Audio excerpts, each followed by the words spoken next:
When you open your first residential assisted living home, who are you targeting?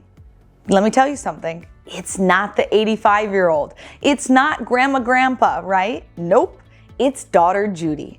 And who is Daughter Judy?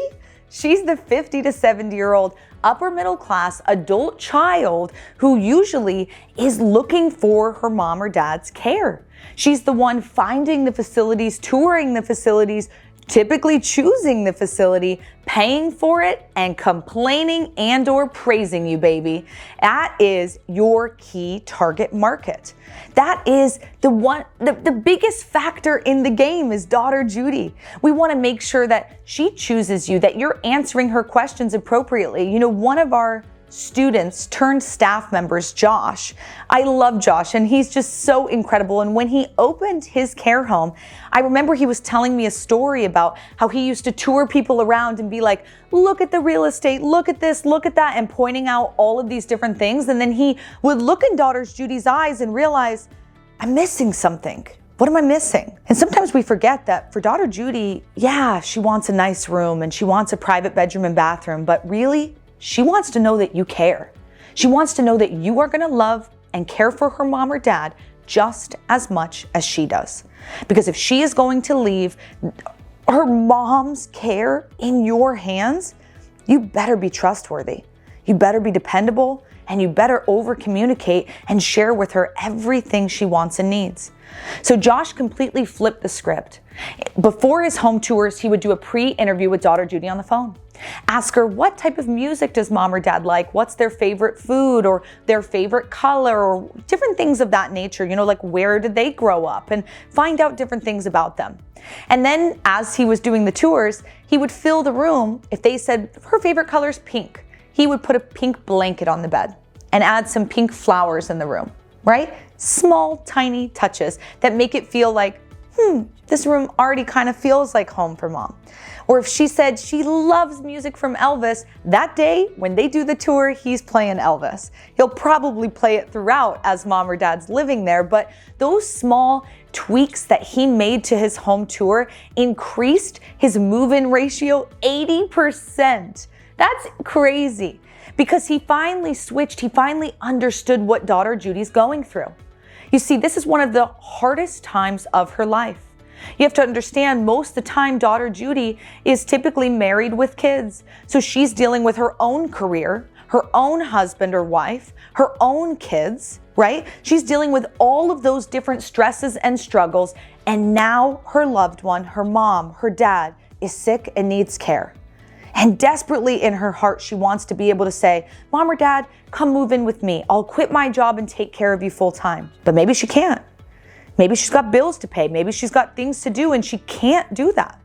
Or maybe she's not made for that. You see, I wasn't born to be a caregiver, and that is okay. We should not be shaming people because they don't have the God-given skill to be a caregiver. No. If someone is saying, this is not my skill, but I want to pay someone whose skill it is and put my loved one with that person, pair them with that person, why would we shame them? They're doing the best possible thing for their loved one. We should say, good, I'm glad you made that choice. Because it's allowing Daughter Judy to be a daughter and not be a caregiver, right? So I think it's really important that we support Daughter Judy in this. There's a lot of emotions going on. There's a lot of stress going on.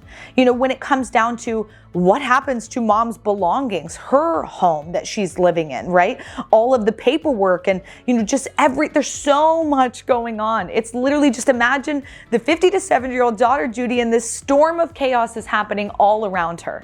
And it's so important that we just look at her, we see her, we appease her needs, we relieve her stress, relieve her guilt in one tiny facet. That's all we can control. We've got you here so you can go take care of the rest.